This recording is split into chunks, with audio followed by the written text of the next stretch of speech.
Fala galera, tudo bem com vocês? Estamos de volta para mais um review de The Beginning After the End. E minha gente, esse foi aquele tipo de capítulo em que a gente fica até sentado ali, tomando uma xícara de café, pensando na vida, fazendo aquela reflexão. Ou seja, foi barra pesada, né? Mas já garante aí aquele like seu do fortalecimento para esse vídeo chegar para cada vez mais pessoas. Se inscreva no canal também se for a sua primeira vez por aqui. E é claro, ative o sininho para não perder nenhum conteúdo novo. Vamos para aquele review. Galera, na semana passada a gente já viu que as coisas ficaram um pouco tensas quando o Arthur decidiu ali revelar para sua família verdadeiramente quem ele era. E no capítulo dessa semana, vamos dizer assim, é onde a gente vai ver a bomba explodindo e a reação dos seus pais ao ouvirem toda a história que ele tinha para contar. E o próprio Arthur já começa esse capítulo sem saber dizer muito bem o que aconteceu com ele, se ele foi transportado, se ele renasceu nesse mundo, porque efetivamente o cara caiu de paraquedas ali em Dicatem. A única coisa que ele sabe dizer é que rolou alguma coisa que fez com que ele saísse daquele mundo lá da onde ele nasceu e parasse ali no corpo daquela criança que era o bebezinho que a Alice esperava dentro de seu ventre. E num primeiro momento, né, cara, que é até bem natural, ninguém consegue entender muito bem o que ele tá dizendo.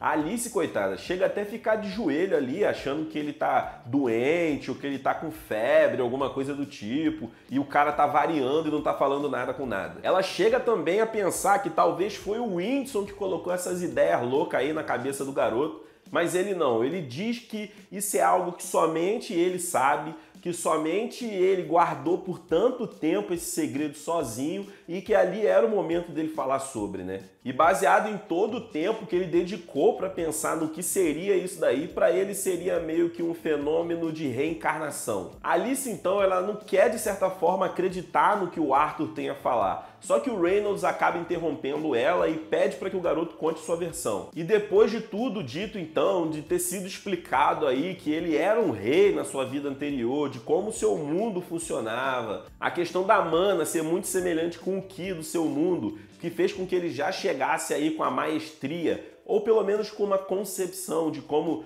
canalizar aquele fluxo, que fez com que ele evoluísse também como mago de uma forma assim muito rápida.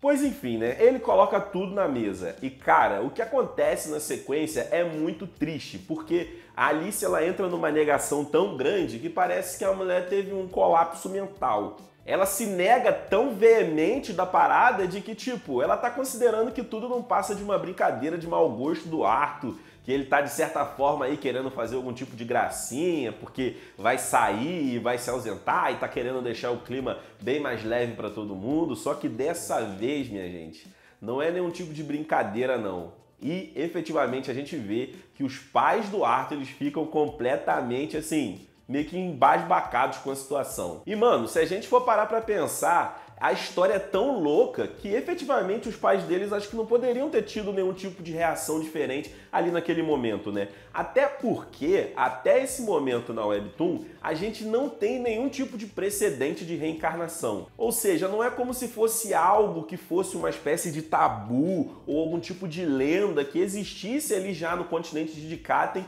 e fosse, vamos dizer assim, de certa forma crível de acontecer. Cara, é basicamente um evento inesperado, inexplicável e inexistente segundo a concepção deles. Ou seja, é realmente bastante chocante acabar recebendo uma notícia dessas.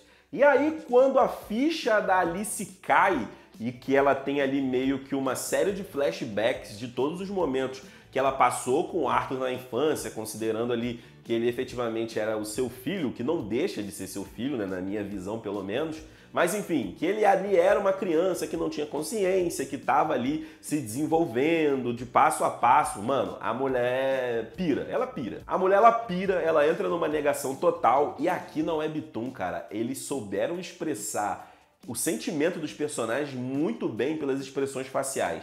Velho, as expressões que os caras desenharam pra Alice, cara, são muito sinistras.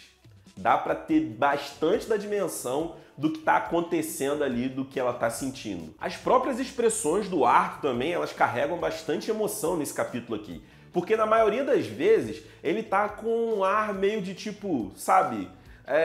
não diria sem graça, mas um pouco... Não é como se ele tivesse desmoronado de estar ali com a cara toda triste mesmo, mas é como se ele tivesse sabe, talvez inconformado por não conseguir dizer efetivamente o que tinha acontecido ou não conseguir ali, talvez, lidar com aquela situação em que ele vê ali a tristeza nos olhos dos pais dele, mas ao mesmo tempo ele tenta ser racional para entender que aquilo é natural, sabe? É como se houvesse um conflito entre o menino Arthur e o Rei Grey ali naquele mesmo momento e a cara dele ficasse aquela cara, tipo assim, sabe? Aquela cara de tipo... Pô, tipo, foi mal, sabe? Mano, esse capítulo, emocionalmente, ele foi dilacerador. E é tão triste que o Arthur, ele acaba meio que entendendo que o que ele tinha que fazer estava feito e basicamente ele levanta, vira as costas e sai da sala ali. Enquanto o Reynolds, ele tenta ficar ali de uma forma, tentando acalmar a Alice com toda aquela situação que tinha sido criada ali no momento, né? Só que logo na sequência, o Reynolds vai atrás do Arthur ali, ele sai da sala e pede para que a Ellie vá ali cuidar da sua mãe, que fique junto da sua mãe ali, né? Não efetivamente cuidar, fique junto ali da sua mãe. Isso porque ele queria trocar uma ideia ali com o Arthur a respeito mais sobre esses assuntos, né? É como se pro Reynolds existissem coisas ainda que precisassem ser calibradas ali. E cara, eu acho que o sucesso de uma história, ela vem basicamente do quanto o leitor consegue ser tocado, tanto por momentos de excitação de batalhas, tanto por momentos de reflexão de personagens e tanto por momentos dramáticos também. E eu acho que The Beginning After the End, ele tem esse ponto super positivo, que é uma extrapolação máxima da psique dos personagens no sentido de, na narrativa, você ter muitos detalhes que fazem com que você veja qual é realmente a personalidade daquele personagem, sabe? Basicamente, o que eu tô querendo dizer é que os personagens de The Beginning After the End, eles acabam sendo bem desenvolvidos, eles não são personagens rasos. Até nos personagens secundários você consegue ver essas coisas dos seus dilemas pessoais, das suas intrigas pessoais. Ou seja, não é meio que como se fosse um Ctrl-C, Ctrl-V de personagem onde todo mundo meio que pensa igual, que tem os problemas iguais, enfim. E nesse momento aí em que o Reynolds pede para que a Ellie vá lá ficar com sua mãe, a menina vai toda inocente, cara. Dá um abraço ali no irmão de tipo assim, tipo uma despedida, sabe? Porque sabia que ele ia ir para uma outra missão, mas pediu para que ele sempre voltasse como ele sempre fez, né? E é muito maneiro, cara, que você até começa a ficar questionando dentro desse capítulo os significados de família, sabe? Porque, tipo assim, tudo bem, o Arthur só seria filho deles dois se ele fosse efetivamente uma pessoa que foi gerada ali por eles e fosse aquela consciência que foi gerada ali por eles. O Reynolds, ele acaba abrindo o jogo ali, né, e abrindo o coração sobre tudo que estava passando sobre sua cabeça naquele momento. As memórias que eles tiveram juntos foram, tipo assim, válidas. Questões como, por exemplo, como ele deveria tratar o Arthur agora, tendo em vista de que o Arthur seria mais velho a nível de consciência do que ele próprio. Chega até a levantar um ponto um tanto mais polêmico de que a Alice acabou dando de mamar e cuidou do garoto ali como se fosse efetivamente uma criança, mexendo ali na pingola e todas as coisas efetivamente que você tem que fazer para cuidar de uma criança, e que ele era um cara com uma consciência de um adulto. Mas esse é um ponto que é até natural e válido que o personagem acabe tendo, porque ele não tem a perspectiva de nós leitores que conhecemos aí a psique do Arthur a fundo, mas é um ponto que, tipo assim, mano, o Arthur nunca pensou de forma leviana, vamos dizer assim, em relação à sua mãe, né? Porque, cara, a visão do Arthur em relação a essa chance de ter uma família nesse mundo é efetivamente até o que acontece na sequência narrativa seguinte, que é como se fosse uma segunda chance. Ele viveu como se fosse mesmo uma criança, mesmo tendo aquela dualidade de ter que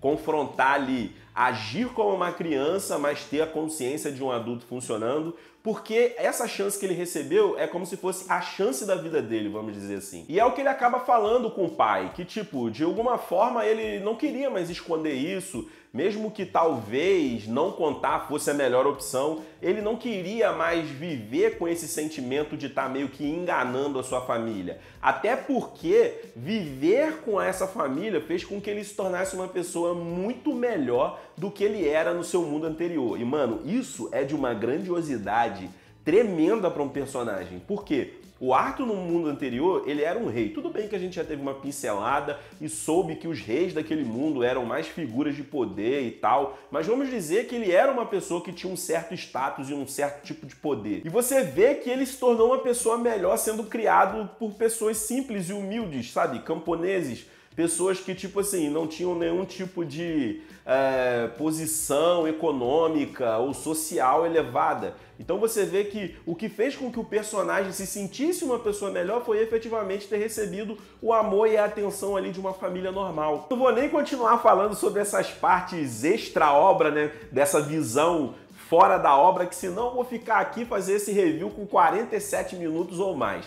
Mas enfim, né, quando o Arthur ele fala sobre todas essas coisas positivas que ele teve de evolução como ser humano, ao ser criado ali pela sua família, o Reynolds ali de costas, mano, desmorona, ele começa a chorar, porque realmente existe um grande conflito interno dentro do cara. Não é como se ele fosse apertar um botão, opa, agora tu não é mais meu filho, valeu, 13 anos, botamos dentro da sacola aqui, é nós, fé, cada um pro seu canto e vida que segue. Mas enfim, né, é nesse climazão de despedida que o Arthur fala pela última vez com seu pai e volta ali para pedir pro Winston preparar as coisas para eles meterem o pé. E a Rhaenyra logo percebe que o Arthur não meio que se despediu mesmo, tipo, pô, não vai ter aquela despedida habitual do tipo, galera, tô indo embora, tal. O que já era bem característico do garoto de fazer, né? E percebendo que o seu olhar estava um tanto quanto distante ou frio, a Rhaenyra comenta para que o Arthur não se deixe levar, não se deixe atrair por esse mundo, vamos dizer assim, de tipo,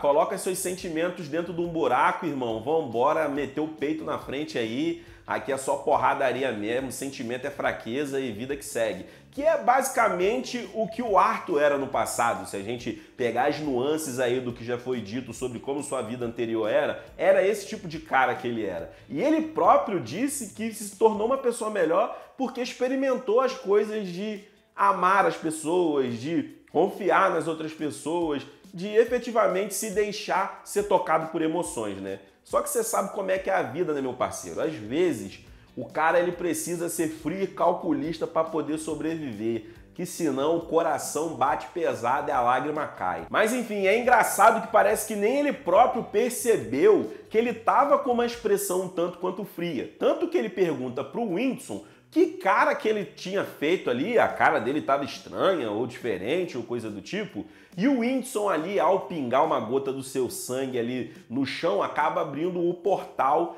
que vai transportar os dois para a Terra dos Azuras. E o Winston acaba mencionando, meu irmão, você parecia até um Azura do mais alto panteão. Sabe como? Aqueles que pegaram e suprimiram os seus sentimentos ao máximo para poder se dedicar à batalha. Ou seja, o Arthur nesse momento, ele acaba sendo um personagem que vai ter que botar os sentimentos para dentro da viola mesmo e é isso que tem para hoje. E o mais louco é que, tipo, ele tá indo embora sem ter uma perspectiva de volta e sem saber se os pais dele, vamos dizer assim, considerá-lo como da família, se isso vai ser perdoável ou não. Ou seja, imagina como vai a cabeça do nosso prota pra Terra dos Azuras aí. Coração gelado, meu irmão, mente blindada. Quero é ficar forte pra proteger a galera que eu amo, que eu nem sei se vai me amar mais. Mas foi isso, galerinha. Foi assim que terminou esse capítulo, que eu acho que foi um dos capítulos mais pesados da Webtoon até o momento, que fazem com que a gente perceba que The Beginning After the End ele tem camadas cada vez mais profundas e que o autor não tem medo de ir cutucando ali o coração do prota de tudo quanto é jeito. Mas você já sabe que aqui rola aquela zonazinha de spoilers, né? Então se você curte um spoilerzinho, continua com a gente aqui que nós vamos dar sequência nessa parada. Se você não curte spoilers, muito obrigado pela sua presença. Não esquece aí de deixar aquele likeão do fortalecimento. Semana que vem estamos aqui de volta e valeu! Os spoiler masoquista, vem com o pai. Minha gente, na sequência na novel, o que acontece são mais pensamentos aí a respeito do Reynolds em relação a como ele lidou com o Arthur, entendeu? Tipo assim, num primeiro momento, a gente vê que ele próprio tem na sua mente dúvidas de por que ele reagiu de determinada forma. Por exemplo, se ele descobrir que o Arthur não era efetivamente filho dele, considerando aí que ele não considerando aí que ele vá pela visão de que é a reencarnação, ou seja, é um outro cara que já tá dentro do corpo ali que foi gerado por eles. Enfim, tendo esse tipo de pensamento. Não seria o fato dele não estar caindo, pendendo pro seu ego de ter pensado, nossa, olha, eu gerei uma criança gênio nesse mundo. E talvez admitindo o outro lado seria meio que abrir mão e dizer que na verdade ele não era um pai de um gênio, entendeu? Na verdade ele era um agregado ali do gênio. Enfim, o que dá pra perceber bastante é que existe realmente um conflito interno dentro dos personagens. Tanto ele como na Alice, que são os personagens que acabaram recebendo essa bomba, né? Eles têm conflitos internos, aquele conflito entre é meu filho ou não é meu filho? Usurpou ou não usurpou? Mas o Reynolds, aparentemente, é o cara que ele tá mais tentando juntar os caquinhos e considerar o Arthur efetivamente como Arthur. Até porque os 13 anos eles não vão ser apagados assim do nada, né?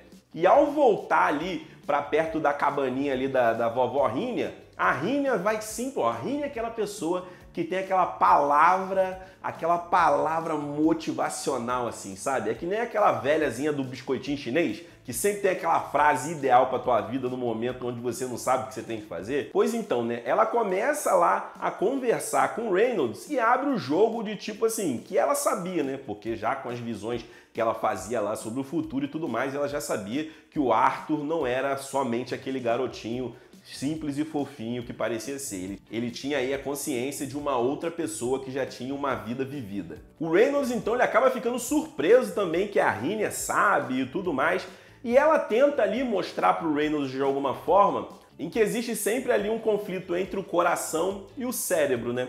Resumindo, o que ela tá querendo dizer é que a mente do Reynolds tá querendo talvez negar que o Arthur não seja o filho, ou que isso mude alguma coisa, e coisa e tal, só que o seu coração provavelmente considera e tem todos os sentimentos ainda que foram criados durante os 13 anos pelo garoto.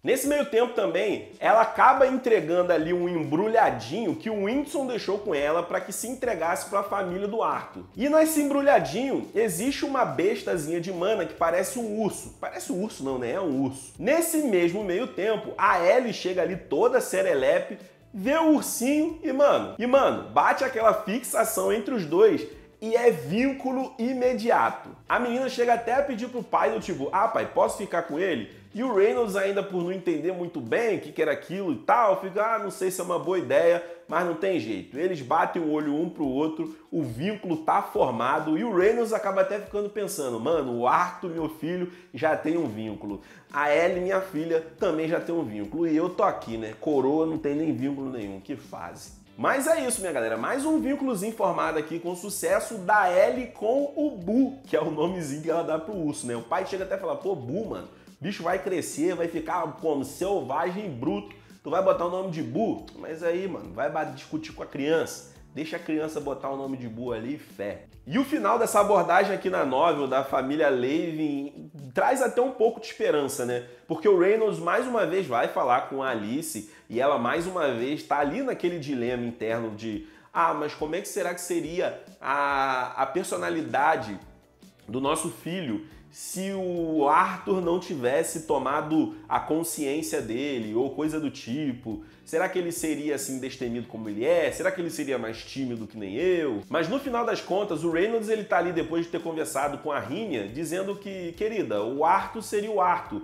Ou seja, talvez pensar muito nessa hipótese do Arthur ser outra pessoa que não aquela que a gente conhece, isso não existe. Então ele é o nosso filho. E a gente percebe nela também, que foi a personagem, acho que mais esboçou surpresa ou espanto ou coisa do tipo, que os sentimentos ainda estão ali, sabe? São mais uma questão de tempo, de tudo aquilo curar, de tudo aquilo ser processado, de tudo aquilo ser internalizado e, mano, é aquilo. O tempo, ninguém consegue apagar o tempo do que já aconteceu. E aí meio que como no lampejo de esperança, de felicidade aí, no final dessa sequência, a Ellie vai ali mostrar a bestazinha de mana agora, que é o vínculo dela pra família. E geral ali vai meio que esboçar um sinalzinho de felicidade com ali a bestazinha fofinha, o ursinho, o Boo, que agora faz parte agora do nosso bonde. Então foi isso, galerinha. Essa foi nossa zona de spoilers por hoje, para meio que encerrar esse ciclo da família Levi antes da partida